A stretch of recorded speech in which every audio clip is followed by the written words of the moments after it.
I was friends with two classmates, Jason and Brian, in high school. We were able to do a lot as a family, but Jason's father obtained a job in Lexington, South Carolina, just before he graduated, so we had to uproot and move. Following our graduation and his family's completion of their move into their new house, my friend Brian extended an invitation for us to spend the weekend at their place. To combat our boredom, we embarked on a foot excursion through the nearby fields and woodlands, where we stumbled upon a picturesque river. We became engrossed in the beauty of the tranquil setting. Following the river's natural course was our only strategy, since we were unable to discern whether we were moving upstream or downstream. There was no paved road or street in sight, and there were no signs of civilization anywhere we could hear. We were worried about finding a phony to call Jason's parents to come get us. After a while of following the river, we spotted a worn red brick building that looked like a church. It had a gravel driveway and parking lot. There was a lot of overgrowth of plants and bushes. We went in to check if anyone was there, hoping to borrow their phone to get the address. 4 filthy, rusted and tireless cars from the 1970s or 1980s, maybe Novas, were parked in the dirt lot. All of them stood side by side, and they were all white, either now or in the past. The more we got closer, the more we could hear the gospel choir and their instruments filling the air. We were happy to see people inside the church, despite its dilapidated appearance when we arrived. Despite their evident poverty, we observed perhaps 20 people dressed as neatly as they could afford as we glanced into the hall through the large doors. Upon our arrival at the church, the elderly white woman with horn-rimmed spectacles who had been playing the piano abruptly ceased her performance and fixed her expressionless gaze on us. No matter how many years pass, the events that ensued will be etched in my memory. With the most expressionless, unwelcoming attitudes on their faces, everyone in the church set down their song sheets, ceased singing, and slowly turned their heads to look at us. "I apologize for interrupting," Jason remarked. "In order to arrange for someone to come and get us, my family and I would like to borrow your phone." Nobody said anything. Throughout the whole church, the sole audible sound was the squeak of the wooden pews as they strained beneath the weight of the faithful. With a hushed departure and a look of foreboding terror in our eyes, we cautiously retreated from the door, allowing it to close behind us.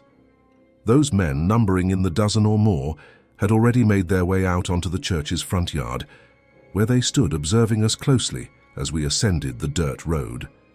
It was pointed out by Brian that there were no Christian symbols or crosses within. This prompted us to sprint for what felt like half an hour up that dusty road. It seemed like a full-service gas station from the 1970s had gone out of business when we pulled into it. Upon entering, we noticed that the shelves were generally vacant and unclean, as indicated by the initial scan. Behind the counter, there was an elderly man with a very tan and swarthy complexion, with an exceedingly oily and unclean baseball cap, who appeared to be engrossed in reading an old book with worn edges and yellowed pages.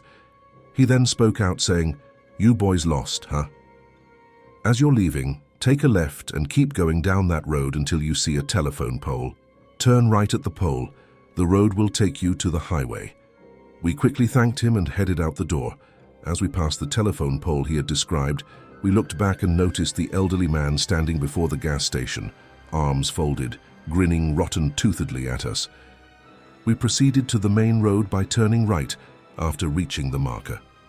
We ventured out into the dark for half an hour before reaching the highway, where we futilely attempted to hail passing drivers. We were fortunate that a passing police officer saw our situation and came over to help. We provided the police with our location and stated that we were lost. Officer Jason responded by whistling and adding, "We really were lost." We returned to Jason's place after 30 minutes of the police officer conversing with us and cautioning us not to go near the woods due to the crazed witches that reside there. My pals James and Sean and I did a really foolish thing 8 years ago. However, when we were younger, we passed the time by engaging in extremely foolish activities. Even though Sean and I aren't really close, we stay in touch frequently and sometimes talk about our time spent together with James. We were a group of 19-year-olds residing in New Jersey, where we noticed numerous unoccupied houses and a desolate chapel situated on a nearby hill. The chapel had been deserted for a long time and was known to the locals because of its location on a closed-off road. Since I now call Florida home, I have no idea if it has survived or what its present status is. My friends James and Sean and I were thinking like the naughty adventurers that we were, so we decided to sneak a Ouija board into the chapel after hours. Considering it was October, I'd guess we were having a Halloween party. Sean retrieved the Ouija board from his closet and brought it along. On my way to the church, I stopped to pick up James and Sean, and I was the driver. Due to the road leading up the hill being entirely closed, we had no choice but to park on the side of the road and walk the short distance to the church. To avoid drawing too much attention to ourselves, we began our journey to the church by following the road up the hill with just one flashlight. But after we reached the top of the hill, the three of us turned on our lights. There was a gravel parking area at the church and trees surrounded it on all sides. Graffiti covered the walls of the church, which meant that it had been broken into so often that the main entrance was already fractured. We needed help from both of you since it squealed on the floor as we pulled it open. We did, however, use our flashlights to scan the area once inside to ensure that nobody else was there. To put it mildly, being there after dark was quite unnerving. After setting up the Ouija board, Sean retrieved 3 candles from his backpack and with a chuckle claimed they would heighten the experience. After he placed the 3 candles in a triangle around the board, we dipped the beams of our flashlights. Things were a little unnerving because the candles were the sole light source. The limited field of vision, less than 6 feet in any direction, prompted us to resort to the Ouija board. Most of the talking was done by Sean at this point. His exact words elude me, but he started with the weary old Ouija board opener, "Is anybody there?" We all chuckled as the planchette started to move. It was bound to be done by one of them. If you're playing a Ouija board game with your friends, you can't help but joke about moving the planchette across the board. However, we complied, and whoever was operating it typed out some words. A peculiar cracking sound, though, came from the church altar as all this was going on. I can only describe it as sounding like a huge plank of wood breaking in half. Someone seemed to have made it, and it was audible. In an instant, we reacted by aiming the phone flashlights towards the altar. No one seemed to be in the area. After that, I had no doubt that they were just as terrified as I was. Yet, we rationalized the occasional spooky sound as being in keeping with the building's age and disrepair. The planchette finally halted its motion, after much back and forth questioning of the board. We were all paying more attention after that terrifying breaking sound. This continued for some time until the silence was broken once more by an object in the altar area.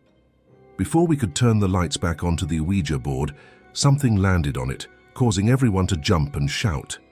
The pebble was about the size of a golf ball. Just 2 seconds ago, the planchette was in the hands of all 3 of us. Performing such a feat would have been completely out of our league. In our haste to escape the church, the 3 of us abandoned the Ouija board and the candles. We dashed down the hill and returned to my car, terrified that someone was chasing after us.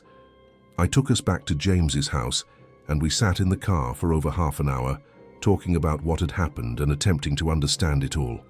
Spirituality and superstition run deep in Sean's life. He was dead set on the idea that we had had a spirit contact. All of that information doesn't hold much water for me. The thought that there was likely another person in the church with us is equally unnerving. Even though the Ouija board wasn't there when Sean and James went back to the chapel the following day to get it, the candles were still lit. Upon seeing it was absent at the entrance, they promptly departed. This was the most terrifying experience of my life as far as I can remember. Mostly rural Warren County, Georgia sits in the heart of the state. While driving around the area with my girlfriend Marissa, we were trying to decide if it was a good place to live. We loved how spacious and tranquil it was.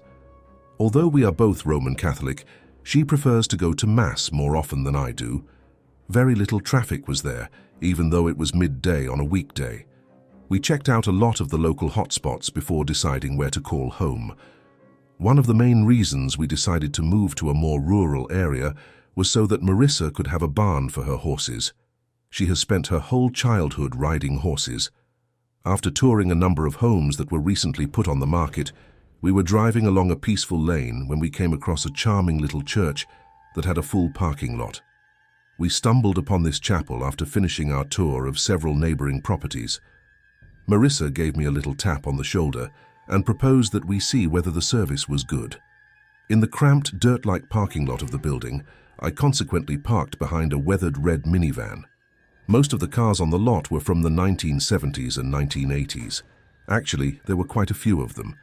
We were in a low-income neighborhood, so I mentioned it to Marissa as we got out of the car, and she agreed, saying that was probably the reason. I let myself into the church through the locked door and we entered. It felt somewhat claustrophobic inside, as expected. A nave ran down the center of each of the 4 or 5 rows of seating. 20 people showed up, and they were most certainly not all retirees. At most masses, whether large or little, one could expect to encounter a fair number of elderly people.